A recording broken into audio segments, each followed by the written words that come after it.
Cuando repasamos los enfrentamientos más salvajes entre sicarios y representantes de la ley, hay algunos elementos que suelen repetirse. Armas de fuego de gran calibre, granadas, automóviles robados y muerte. Sin embargo, de vez en cuando ocurren hechos con características increíbles, incluso para el ecosistema criminal mexicano. ¿Cuántas balaceras recuerdas en la que hayan tomado parte una enorme fortaleza narco de piedra, decenas de militares y niños de una guardería infantil? Todos esos elementos colisionaron en enero de 2008 en Tijuana, cuando la policía golpeó a las puertas de una de las tantas guaridas del temido Cártel de los Arellano Félix. El resultado fue un enfrentamiento de más de 4 horas que dejó algunas de las imágenes más impactantes en la historia de la guerra contra el narcotráfico. En este nuevo video de Militarmente queremos viajar en el tiempo hasta aquella violenta jornada para conocer todos los detalles de esta balacera. Ponte el chaleco antibalas y acompáñanos. Para hablar de esta espectacular balacera es importante conocer a los contrincantes que participaron de la misma. De un lado, la policía de Tijuana en conjunto con el Ejército de México. Del otro, uno de los cárteles más poderosos que pisaron el suelo azteca. El Cártel de los Arellano Félix es una organización criminal surgida a finales de los años 80, dedicada especialmente al tráfico de drogas y el lavado de dinero. En muchos sentidos nació como una escisión del Gran Cártel de Guadalajara, desde el cual se desprendió el Chapo Guzmán con sus hombres en Sinaloa y los hermanos Arellano Félix con base en Tijuana. Esa ciudad es de una importancia estratégica enorme, ya que está en proximidad a Estados Unidos y permite el trasiego de estupefacientes a puntos calientes de consumo como el sur de California. Es por ello que los Arellano Félix pudieron concretar lujosos negocios con los narcos colombianos que querían transportar su mercancía, aunque al mismo tiempo ese lugar de privilegio los hizo susceptibles a recibir ataques constantes de otros grupos. Cuando tienes el lugar que todos desean, más vale que estés listo para defenderlo. Fue justamente en Tijuana y en todo el norte de México donde llevaron a cabo la mayor parte de sus actividades ilícitas, por lo que el grupo también fue conocido como el Cártel de Tijuana, siendo la principal competencia de otros grandes frentes narco como el de Sinaloa, el de Juárez y el del Golfo. Todos estos liderados por históricas figuras del crimen mexicano como el Chapo Guzmán y Juan García Ábrego. Pese a ese duro contexto de rivalidades, el negocio de los Arellano Félix floreció de inmediato. Pero ¿qué tan peligroso era realmente el ejército conformado por los Arellano Félix? Para muchos expertos de la historia criminológica mexicana, fue uno de los cárteles más violentos y poderosos durante los años 80, 90 y hasta bien entrados los 2010. En los últimos años su influencia se vio seriamente debilitada a raíz de la captura y muerte de sus principales líderes, lo que dejó a la bestia sin cabeza y con graves problemas para reestructurarse. Para que tengas una idea de qué tanto se redujeron sus operaciones, para 2018 el Cártel de Tijuana se limitaba solo a pelear plazas medianas en Baja California. El Cártel de Sinaloa controlaba el resto de las grandes actividades de trasiego internacional que alguna vez fuesen propiedad de los Arellano Félix. Durante sus épocas doradas, el Cártel de Tijuana dominó la región con puño de hierro, disponiendo de numerosos sicarios bien armados que patrullaban las plazas constantemente. Para centralizar todo ese poder, los hermanos Arellano Félix decidieron establecer una suerte de fuerte, una fortaleza de piedra y metal, desde la cual controlaría no solo a la ciudad que les dio hogar, sino a todo el norte de México. Lo que estás viendo no es un castillo medieval ni una lujosa casa de un empresario multimillonario con gustos excéntricos. Se trata de la fortaleza con la que soñaron los capos del Cártel de Tijuana. Una vivienda que fue conocida como la Casa de la Cúpula o la Casa de Piedra, y que pasó tristemente al recuerdo de la vecindad. Fue en esta impresionante estructura de ladrillos, metal y vidrios blindados que el jueves 17 de enero de 2008 se enfrentaron militares, policías y sicarios en una de las balaceras más brutales de la historia reciente de México. En aquella jornada la violencia comenzó poco antes del mediodía, cuando se reportó una persecución policíaca a los tripulantes de un vehículo que se daba a la fuga con rumbo a la delegación tijuanense de La Mesa. Los ocupantes habían evadido un control de rutina y debido a los recientes hechos de violencia vividos en Tijuana, se decidió darles captura. Tras del automóvil sospechoso iban elementos de la Policía Federal Preventiva que se encontraba realizando labores de patrullaje junto a la Policía Municipal de Tijuana. Mediante maniobras de disuasión, el vehículo en fuga logró circular por avenidas considerablemente transitadas hasta llegar a la fortaleza del cártel de los Arellano Félix, la infame Cúpula, un inmueble reforzado ubicado sobre la calle Agua Pietra, en el fraccionamiento Cortes de la delegación La Mesa. Desde afuera la residencia parecía una auténtica fortaleza militar de hace cientos de años, con una llamativa cúpula circular que permitía una visión de casi 360 grados al frente del inmueble. Fue en ese lugar que los criminales se atrincheraron abriendo fuego contra los policías y militares que acudieron al lugar para apaciguar la situación, dando inicio a una balacera de más de 4 horas que dejó escenas dramáticas como esta.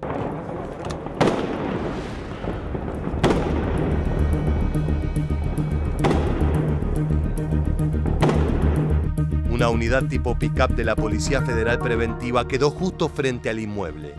Los tripulantes del vehículo policial apenas alcanzaron a descender para ponerse al resguardo de la lluvia de balas que llegaba desde la fachada rústica de la fortaleza narco. Como te comentamos previamente, los sicarios de los Arellano Félix contaban con un amplio arsenal que incluía armas cortas, fusiles e incluso ametralladoras. Gran parte de ese material destructivo provenía del tráfico de armas, una de las actividades ilícitas más redituables que se pueden hacer en la frontera con Estados Unidos. En tierras del tío Sam, las leyes laxas y el fácil acceso permite que compradores asociados a los cárteles obtengan todo tipo de plataformas que luego envían tras la frontera de múltiples maneras. Fue así como armas de gran calibre terminaron en manos de los soldados atrincherados en la Cúpula de Tijuana. Cabe suponer que ante semejante situación la primera actitud de los policías debería ser contactarse con sus superiores y solicitar refuerzos de inmediato. Pero en aquella jornada de 2008 fue especialmente compleja, ya que los criminales lograron interceptar varias de las frecuencias de radio de la policía municipal, entorpeciendo así la organización de una resistencia efectiva. Por momentos la táctica de los delincuentes fue obstruir la frecuencia reproduciendo de forma constante narcocorridos desde un radioemisor que se encontraba dentro de la cúpula. Los narcocorridos son canciones que narran y celebran las aventuras de los criminales mexicanos. Esas coplas sonaban dentro de los automóviles policiales de Tijuana, mientras en la calle Agua Pietra volaban los casquillos y se escuchaban los gritos de los vecinos atemorizados. La música era intercalada con amenazas que indicaban que a la casa de la cúpula ya se dirigía un convoy de unidades con sicarios dispuestos a rescatar a sus compañeros, quienes hacían frente disparando en todas direcciones con la confianza de que las balas de los policías no penetraban la fortaleza. Por su parte, los policías tuvieron que optar por una vía alternativa de comunicación, utilizando sus radios Nextel para poder organizar de forma primitiva un operativo de respuesta ante semejante capacidad ofensiva de los sicarios del cártel de Tijuana.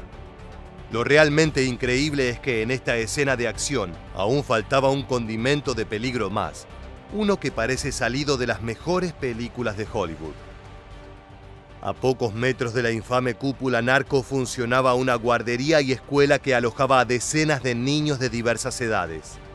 Al desconocer la cantidad de sicarios en el interior de la vivienda y el alcance que tendrían las retaliaciones del convoy de narcos que se prometía mediante las ondas radiales, los agentes de policía tuvieron que evacuar a todos los infantes.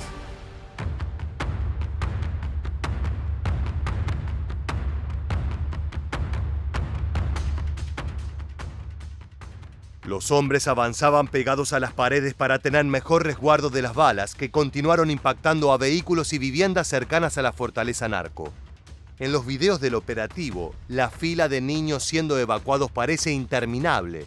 Sus uniformes rojos los transformaban en un objetivo fácil y tentador para los sicarios apostados en la casa fortificada al otro lado de la calle. En las imágenes más impactantes de aquella jornada, se vieron a madres tratando de consolar a sus hijas, mientras de fondo aún podían escucharse los poderosos estruendos del enfrentamiento.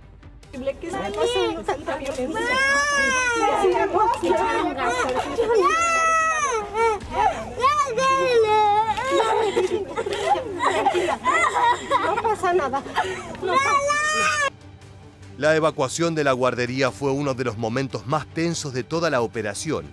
Estaba en juego la vida de muchos infantes que, sin saberlo, quedaron en medio de un duelo propio de un territorio en guerra. Afortunadamente no se registraron heridas en los niños, pero la imagen de ver a policías armados refugiándose de disparos con niños en brazos quedó grabada en la memoria de todos los mexicanos que siguieron la noticia en 2008.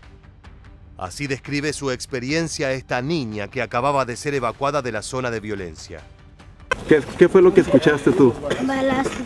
¿Muchos balazos? Sí. Que hagan algo los soldados, los policías, porque por las vidas inocentes que son los niños. Una vez transcurrida la primera hora del enfrentamiento, arribaron a la vivienda varias unidades de la Policía Ministerial y de la Policía Estatal preventivas, sumando agentes procedentes de otros municipios para hacer frente a los delincuentes, quienes continuaban amenazando por las radios y abriendo fuego de forma indiscriminada.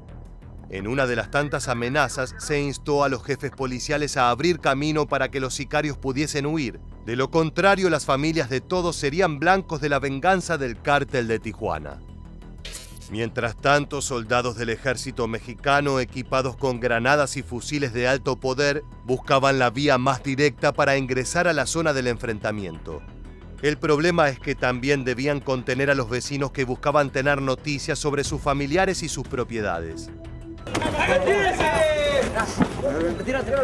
Si quieres, tenemos conversación. No lo toques, no lo toques. No, por eso. Que se retire el área, que se retire el área. El área. Dale. Los civiles tenían preguntas lógicas dada la increíble situación. ¿Habían sido dañados sus vehículos? ¿Las balas de los sicarios alcanzaron a un ser querido? Este tipo de incertidumbres es la que genera vivir a diario con la violencia de los cárteles.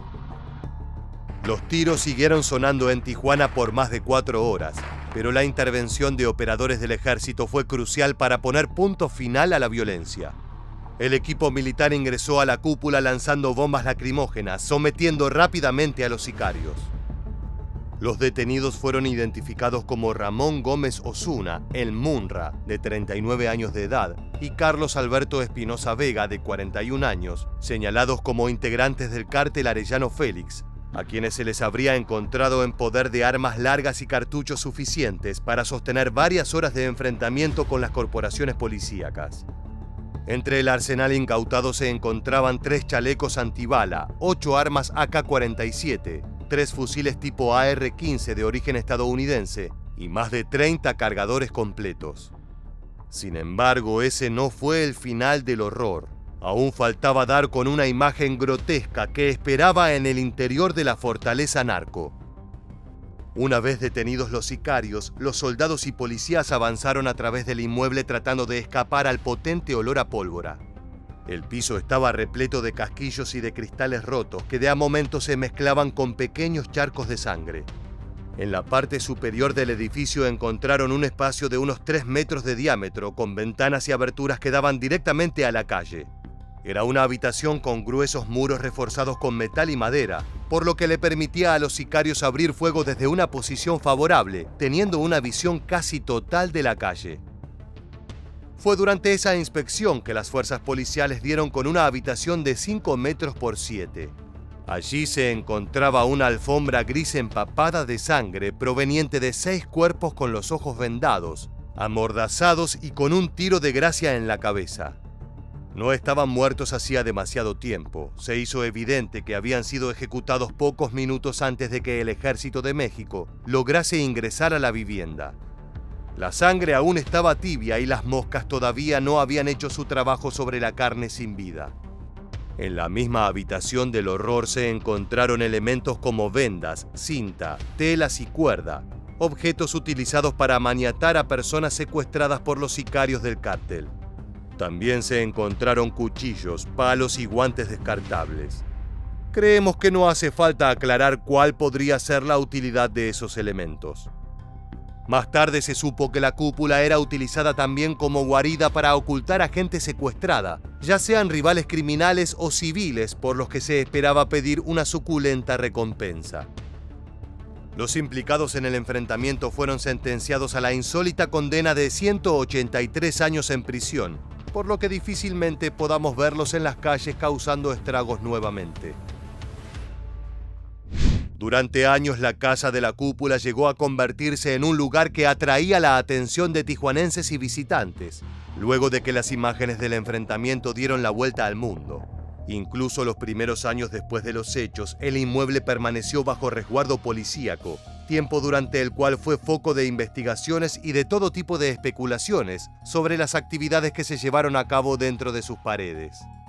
Los vecinos casi se acostumbraron al movimiento y expectación que causó el lugar luego del enfrentamiento del jueves 17 de enero de 2008, el día en que Tijuana se transformó en un territorio en guerra.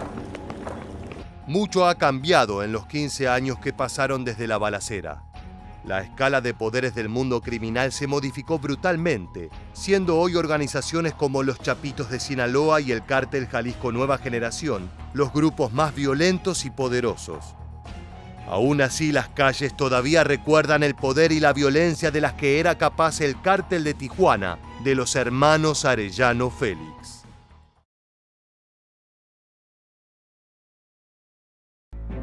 La venganza es un plato que se sirve frío, sobre todo cuando estás vengando la muerte de tu padre y eres un criminal miembro de uno de los cárteles más violentos de México. En este video vamos a contarles la increíble historia de un capo narco que planificó durante años el asesinato del hombre responsable de la muerte de su progenitor. Bienvenidos una vez más a Militarmente. Comencemos. José Rodolfo Villarreal Hernández era miembro de la Policía Federal de México y parte de su carrera en las fuerzas de seguridad la hizo en Sonora. Allí aprendió tácticas policiales avanzadas, así como técnicas de vigilancia. Tuvo una vida de oficial regular hasta que se involucró con los Beltrán Leiva y decidió cambiar de bando. Nacido un 16 de enero de 1978, alcanzó el estatus de líder de plaza en San Pedro Garza García, dado que dirigía un grupo remanente del cártel de los Beltrán Leiva. De nacionalidad mexicana, Villarreal Hernández se ganó su apodo de El Gato, dado que supuestamente su rostro tenía rasgos felinos. A pesar de haber sido antes policía, este se convirtió en uno de los 10 fugitivos más buscados del FBI, que lo consideraba un hombre que siempre está armado y es sumamente peligroso. La Oficina Federal de Investigación llegó a ofrecer hasta $1 millón por información que llevara a su captura. Una de las razones por la que fue uno de los criminales más buscados del planeta fue debido a su participación en el acecho interestatal de una víctima, un hombre de 43 años, y en la conspiración para asesinarla por encargo el 22 de mayo de 2013. Increíblemente, la violencia de los cárteles mexicanos de la droga había llegado a Southlake, en Texas, un afluente suburbio donde no se había registrado un solo homicidio desde 1999. La víctima en cuestión fue Juan Jesús Guerrero Chapa. El hombre y su esposa llegaron a Southlake Town Square alrededor de las 6 p.m. y estacionaron su vehículo frente a la tienda de yogurt Yomilicious.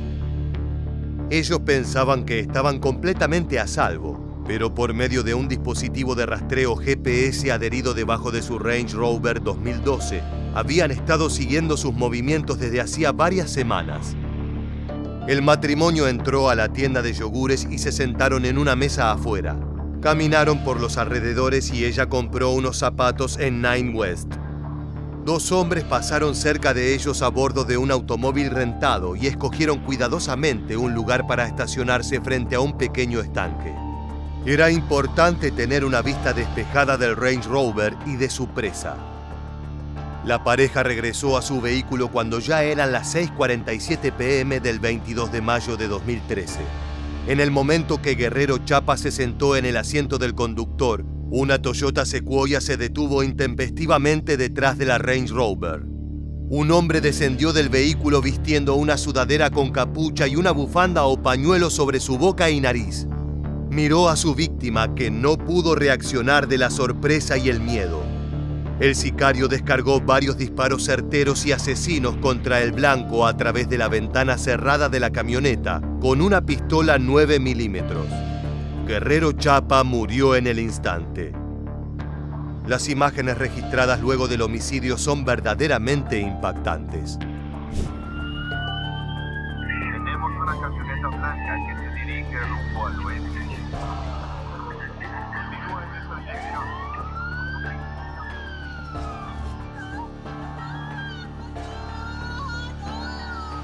¿Puede retirarse, por favor? Señor. Entendido. Hay un arma ahí abajo. El arma sigue ahí. En la investigación se pudo dilucidar que los sicarios habían estudiado exhaustivamente a su víctima. En el exterior de la casa de Juan Jesús Guerrero Chapa en South Lake, los vigilantes que rastrearon al abogado habían colocado cámaras con visión nocturna y detección de movimiento para captar imágenes de los vehículos que entraban y salían. El asesinado en esa simple tarde texana de 2013 no era un simple ciudadano, sino que se trataba de Guerrero Chapa, quien fuera abogado y operador del peligroso sanguinario Cártel del Golfo. Básicamente era quien estaba a cargo de las operaciones de la agrupación criminal en Estados Unidos, además de operar como un doble agente e informante para desmantelar cárteles rivales en México. Una ocupación que claramente no ayuda a hacer amigos, sino más bien todo lo contrario.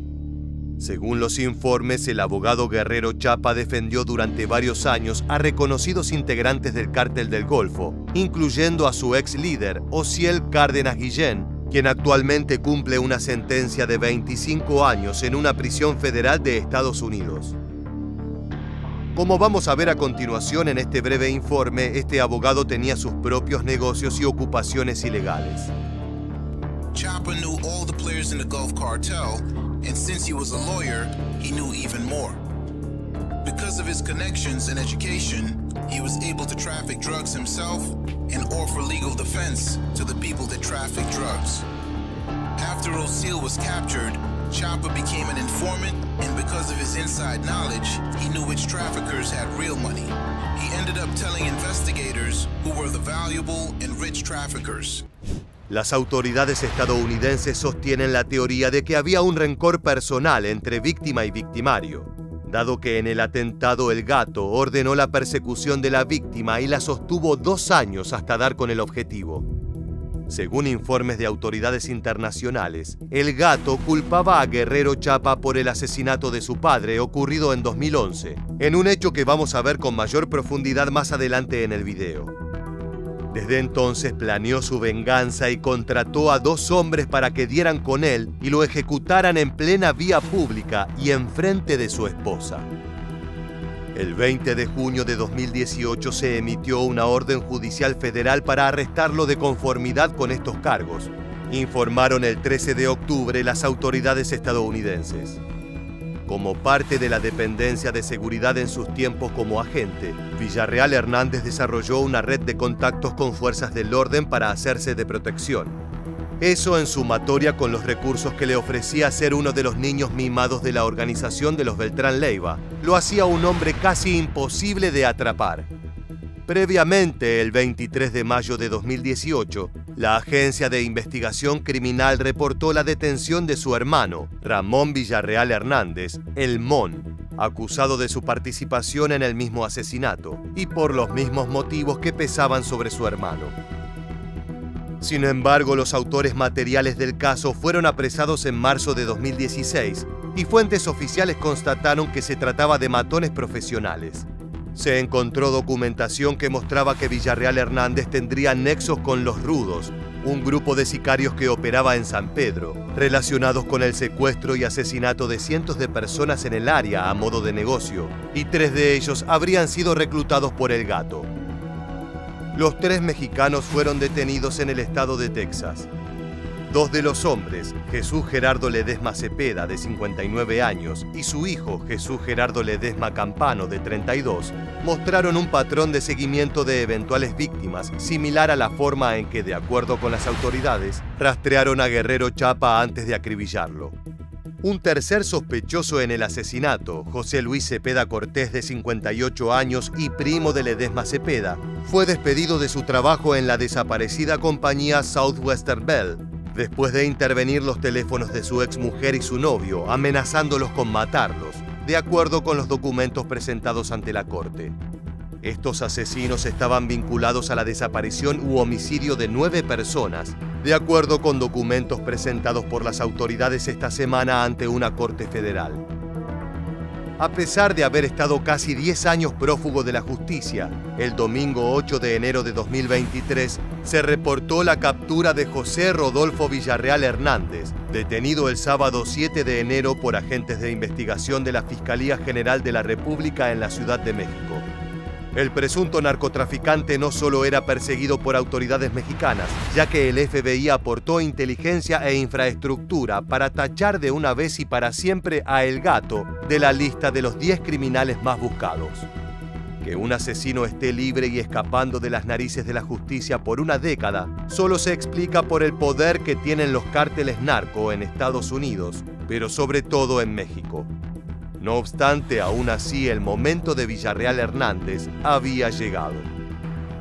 Veamos la noticia de su captura.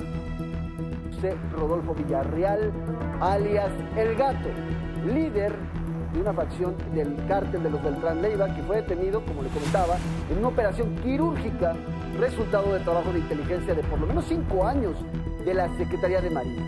Este domingo fue llevado rápidamente al hangar de la Fiscalía General de la República, aquí en el Aeropuerto Internacional de la Ciudad de México, para ser extraditado a Estados Unidos. Ahora viajemos en el tiempo brevemente para explicar de dónde provenía el abogado de Osiel Cárdenas Guillén, la víctima, para nada inocente, por cuyo asesinato El Gato fue condenado. Los orígenes del Cártel del Golfo se remontan a la década de 1980. En ese entonces, este consistía en una operación relativamente pequeña de tráfico de marihuana y heroína. Sin embargo, la agrupación negoció un acuerdo con el Cártel de Cali, una mega estructura colombiana que buscaba nuevas rutas de ingreso al mercado de Estados Unidos para convertirse en una de las potencias criminales de Latinoamérica. Los imperios de la droga necesitan una mente criminal que los controle, y en el caso del CDG se trató de Osiel Cárdenas Guillén. A este hombre se lo conocía de muchas formas, pero ningún apodo le queda tan bien como el Mataamigos. Muchos de sus allegados dicen que solo este sobrenombre le hizo verdadera justicia a quien realmente era. Cárdenas mantenía una relación sentimental con Hilda Flores, la Güera, quien era esposa de Rolando Gómez, uno de sus socios más cercanos. Pero cuando el hombre se enteró que su mujer era amante de su jefe y amigo, la golpeó violentamente. Flores sobrevivió de milagro y le pidió ayuda a su poderoso amante. Al conocer este episodio, Cárdenas Guillén enfureció y mandó a llamar a Z1, el más sanguinario de los Zetas, el grupo armado que había conformado el Cártel del Golfo, para que diera fin a la vida de su amigo y pidió explícitamente que le mandara fotos del cuerpo sin vida. Tras cientos de crímenes similares, Osiel Cárdenas Guillén fue capturado en 2003 después de que el Departamento de Estado de Estados Unidos ofreciera una recompensa de $2 millones por su cabeza. Este es el video que las autoridades tomaron del momento. Nombre: Osiel Cárdenas Guillén. Edad: 39 años. Originario: Matamoros, Tamaulipas. ¿Por qué delito se encontraba recluido en el penal número 1? Delincuencia organizada y delitos contra la salud.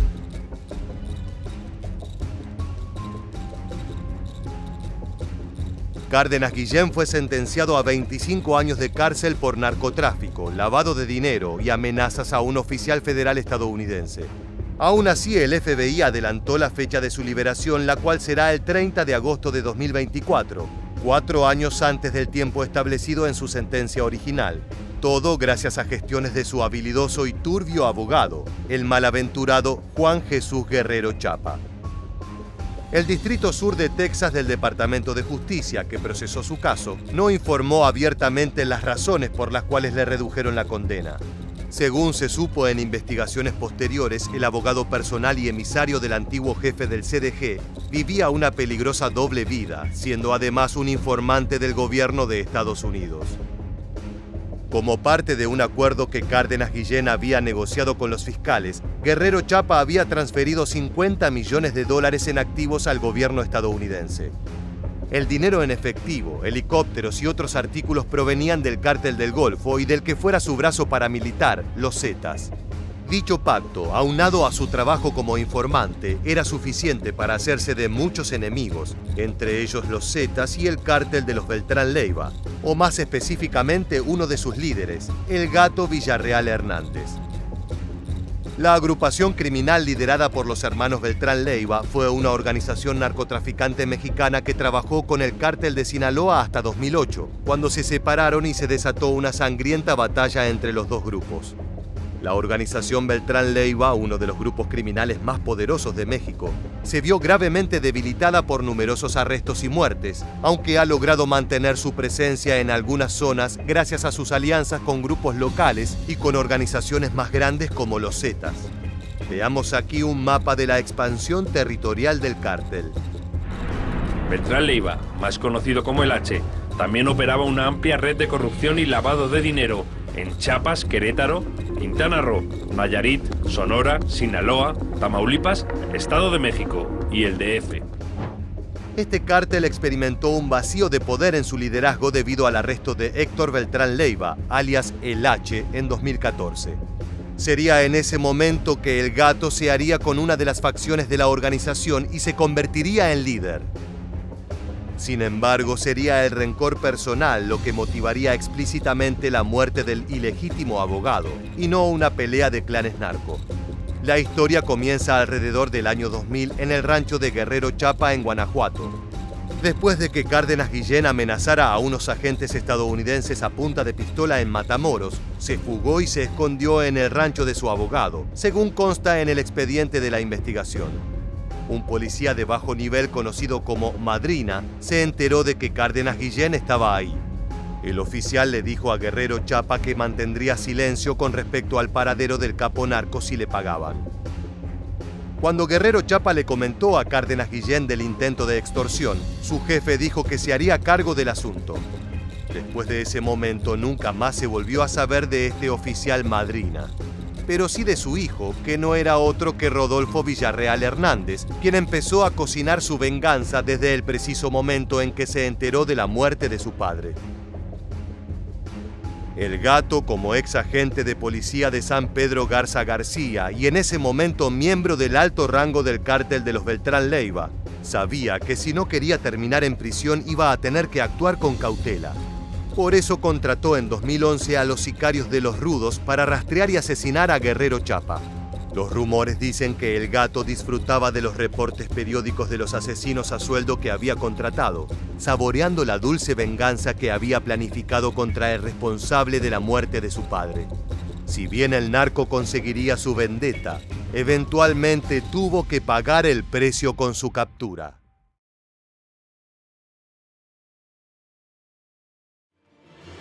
Desde diciembre de 2006, México enfoca gran parte de sus esfuerzos militares en vencer a un enemigo interno, los cárteles narco. Se trata de una guerra asimétrica y compleja, que día a día entrega escenas de violencia que hielan la sangre. En este video queremos enfocarnos en uno de los frentes ilegales más peligrosos de los últimos años, la Tropa del Infierno, el grupo comando del Cártel del Noreste. Armas de alto nivel y entrenamiento militar son solo algunos de los elementos que transforman a esos sicarios en una amenaza de primer orden, tanto para policías como para soldados del ejército. Acompáñanos en esta brutal entrega de Militarmente para conocer la historia de estos enfrentamientos. La crisis desatada por el crimen organizado ha golpeado con dureza a quienes viven en Nuevo Laredo, Tamaulipas, una zona históricamente ligada al trasiego de estupefacientes y las guerras narco. A partir de mayo de 2020, Las agresiones se intensificaron con enfrentamientos diarios entre el ejército y sicarios bien armados que buscaban plantar bandera. Los transeúntes pudieron registrar algunos de los momentos más angustiantes. Presta atención al brutal sonido del armamento narco.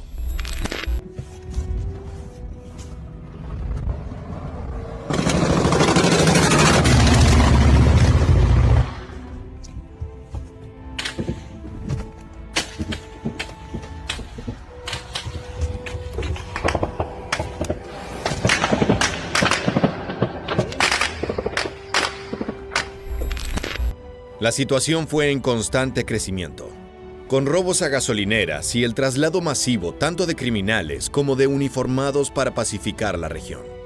Se sentía en el aire que algo estaba a punto de colapsar. Solo restaba averiguar qué bando sería el que pusiera la sangre. Esa tensión explotó la madrugada del viernes 3 de julio de 2020, cuando Tamaulipas fue escenario de un brutal enfrentamiento entre unidades militares y una célula comando narco. Según fuentes policiales, los uniformados se encontraban realizando recorridos de vigilancia para inhibir actos delictivos. Para ello, se estableció un retén en varias rutas de acceso. Cualquier sospechoso era detenido para una inspección completa. De repente, la rutina se transformó en un infierno. Un grupo de hombres armados que viajaban a bordo de camionetas tipo pick-up abrieron fuego contra los militares. Estas impactantes imágenes fueron captadas durante ese intercambio de agresiones.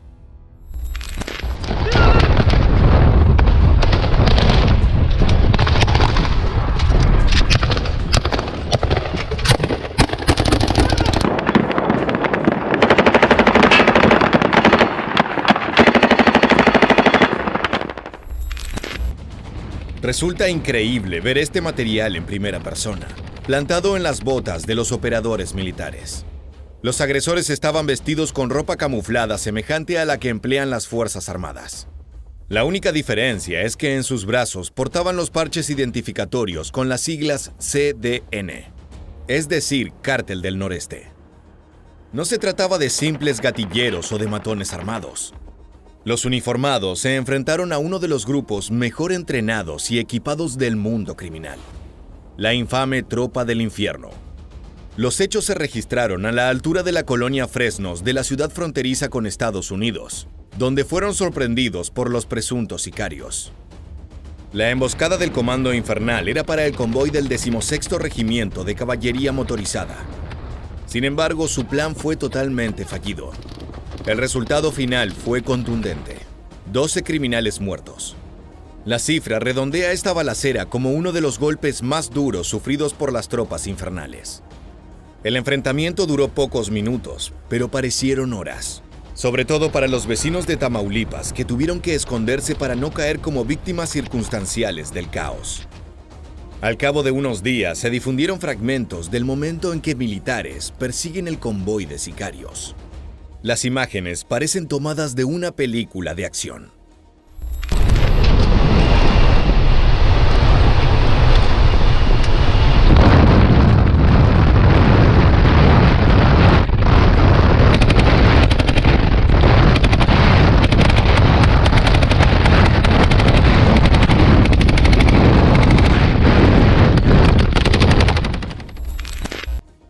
En las imágenes que acabas de ver, se observa cómo los soldados mexicanos cazan narcotraficantes en una avenida céntrica de Nuevo Laredo.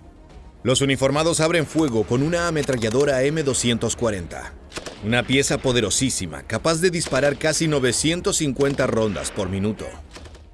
Afortunadamente, no se registraron bajas en el bando militar, solo resultaron dañados los vehículos oficiales.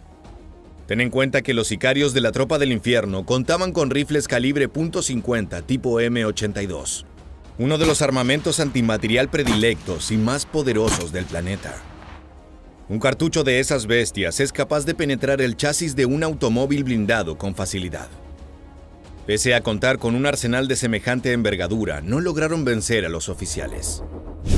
Antes de continuar analizando el panorama que se vive en Tamaulipas, es necesario hacer un repaso por el Cártel del Noreste y su comando especial, el cual es empleado como fuerza de choque. Su historia es tan turbulenta como sanguinaria. Involucra a varios grupos ya extintos y a los sicarios más brutales de México. En 2006, el gobierno de Felipe Calderón tomó una decisión que cambió para siempre el panorama criminal de Latinoamérica. En diciembre de ese año, se llevó a cabo un operativo masivo para detener a elementos criminales establecidos en Michoacán, iniciando así la guerra contra el narcotráfico. En esa misión también se puso en servicio de la seguridad nacional a uniformados pertenecientes al Ejército y la Marina. Esto sentó un precedente importante respecto a las medidas que México estaba dispuesto a tomar para combatir la delincuencia. Entre los principales afectados por esa avanzada se encontraba el Cártel de los Zetas, una brutal organización sicarial cuyo origen se encuentra en el mundo militar. Ese frente comenzó como el brazo armado del Cártel del Golfo, pero pronto expandieron sus operaciones hasta ser una entidad independiente, famosa por sus métodos de tortura. Sin embargo, todo tiene un final. A continuación, verás uno de los tantos operativos que culminaron en la captura de líderes importantes de esta organización. Esta es la guerra contra el narco en su máximo esplendor.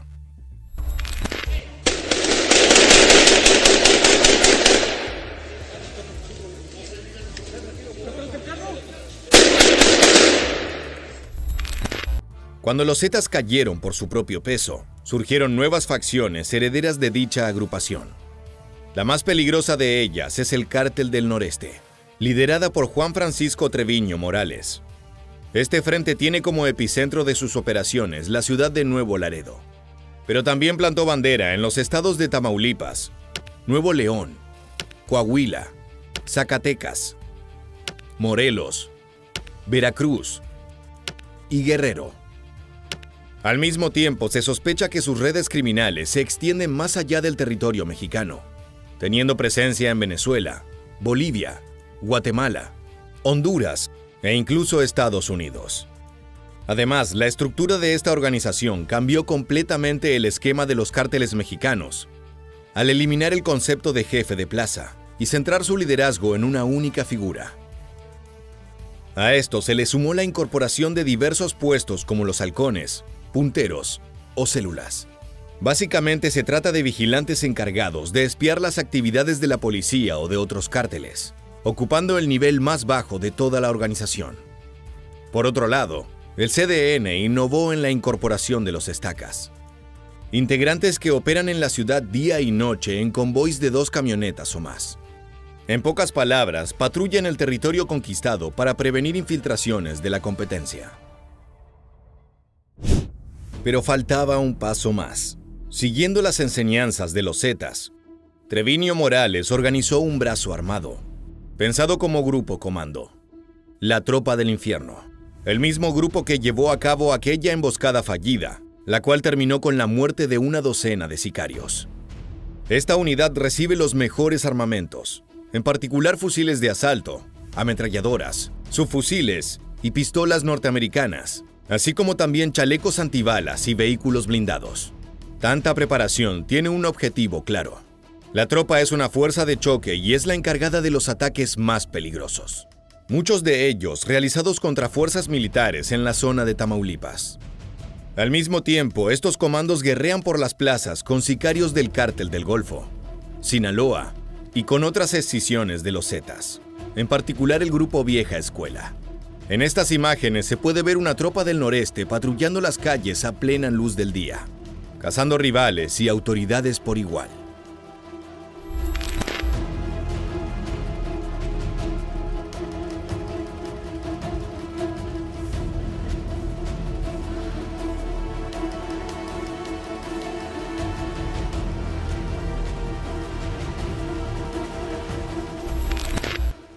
La primera actividad notable de la tropa ocurrió en el Centro de Operaciones de Nuevo Laredo el 24 y 25 de marzo de 2018. Ese ataque fue contra elementos de la Marina, quienes estaban ubicados en distintas bases de operaciones en la ciudad, con el fin de evitar el ingreso de sicarios y criminales. Lo que no se esperaban era ser objetivo de un ataque múltiple. El primero de ellos ocurrió en los cruces de la carretera a Monterrey, donde 6 elementos de Marina resultaron gravemente heridos y un capitán murió por un impacto de una bala Barrett calibre .50. En el bando criminal, las pérdidas ocurrieron durante un accidente, cuando un vehículo de transporte volcó matando a un sicario. El segundo ataque ocurrió cuando elementos de otra base de operaciones se dirigían a brindar apoyo a sus compañeros. Fueron atacados a solo 600 metros de un cuartel en la unidad deportiva de Nuevo Laredo. Esa proximidad les salvó la vida, ya que pudieron tomar refugio. El saldo final fue de 4 marinos lesionados, pero no se reportaron bajas de ningún bando. Se presume que el líder de la Tropa del Infierno en términos técnicos es únicamente el Huerco, quien estaría casado con una sobrina de la familia Treviño Morales. Él fue el encargado de traficar armamento a través de la frontera con Estados Unidos. Se sabe que gran parte de las armas de fuego utilizadas por los soldados infernales son compradas en Texas y Arizona. Esas transacciones son realizadas por socios del cártel, que luego trasladan el material bélico a través de los más de 3.000 kilómetros de frontera que dividen México y Estados Unidos. El grupo criminal acaparó los titulares de la prensa en 2019, cuando el 27 de agosto de ese año, un menor de 16 años de edad murió durante un enfrentamiento entre sicarios y la Policía Estatal de Tamaulipas. El niño era integrante de la Tropa del Infierno, y su alias era Juanito Pistolas. Ese trágico fallecimiento de un adolescente relacionado al narco puso de relieve los métodos de reclutamiento que emplean los cárteles. Frentes como la Tropa del Infierno apuntan a jóvenes marginalizados, con pocas oportunidades laborales. Ellos les ofrecen una vida de lujos y acceso a armas de fuego, una manera inmediata de ser respetado en las calles. El problema es que el único interés de los capos en esos niños soldados es utilizarlos como carne de cañón. Son tropas descartables y en muchos casos inimputables por su corta edad. El fallecimiento de Juanito Pistolas fue particularmente brutal. Su cuerpo fue desmembrado por una lluvia de balas. Se dice que incluso su cabeza se desprendió por el volumen del fuego. Pero la muerte del niño soldado no fue la primera llamada de atención. Unos pocos días antes, circuló en redes sociales un video donde se observa a una mujer rezando desesperadamente el Ave María, mientras se resguarda de una ráfaga de balas que sicarios dispararon contra policías tamaulipecos.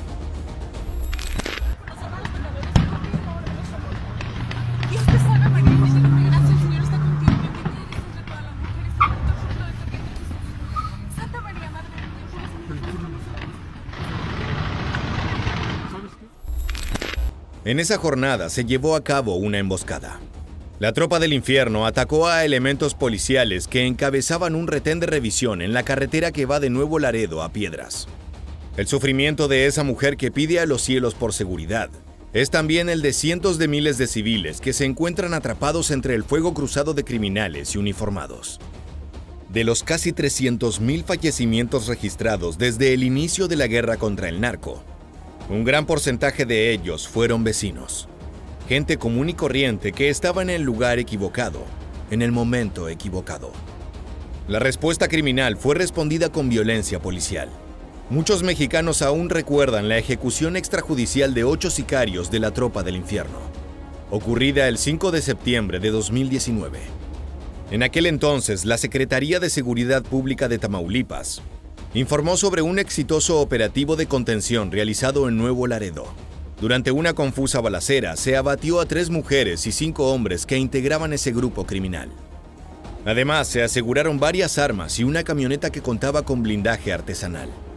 Con el tiempo surgieron algunas dudas sobre este caso, ya que los informes se contradecían respecto a algunos datos. Es por eso que los medios sugirieron una posible ejecución extrajudicial, posiblemente motivado por el odio que le tienen los uniformados a esta célula criminal. La violencia del Cártel del Noreste continúa vigente pese a las acciones del ejército mexicano. El 26 de junio de 2022, en horas de la madrugada, agentes de la Fuerza Civil de Nuevo León fueron emboscados por un comando de 10 vehículos. Eran las 3 de la mañana, y los oficiales se vieron completamente sobrepasados por la ofensiva de la Tropa del Infierno. Los uniformados se percataron que no podían repeler el ataque y solicitaron apoyo. Pero cuando arribó la caballería, los delincuentes ya habían emprendido la huida. El escenario era infernal. 6 agentes asesinados y otros 3 secuestrados, los cuales fueron posteriormente ejecutados. Por este tipo de actos sangrientos es que las fuerzas de la ley tienen un odio encarnizado contra esta acción criminal. Desgraciadamente, esa no fue la última ofensiva de la Organización del Noreste. En los últimos días de septiembre de 2023, se encontraron 2 hieleras azules en el municipio de Santa Catarina, en el norteño estado de Nuevo León. Dentro de las conservadoras no había alimentos ni bebidas, sino algo mucho más tenebroso: restos humanos mutilados, presuntamente correspondientes a sicarios enemigos fusilados por el CDN. En el transcurso de ese mes, 12 cuerpos más fueron hallados sin vida en 6 municipios de la zona metropolitana de la ciudad de Monterrey. Junto a todos esos morbosos souvenirs se encontraron mensajes firmados con las siglas del Cártel del Noreste. Mientras tanto, los combates continúan aumentando la lista de caídos en ambos bandos.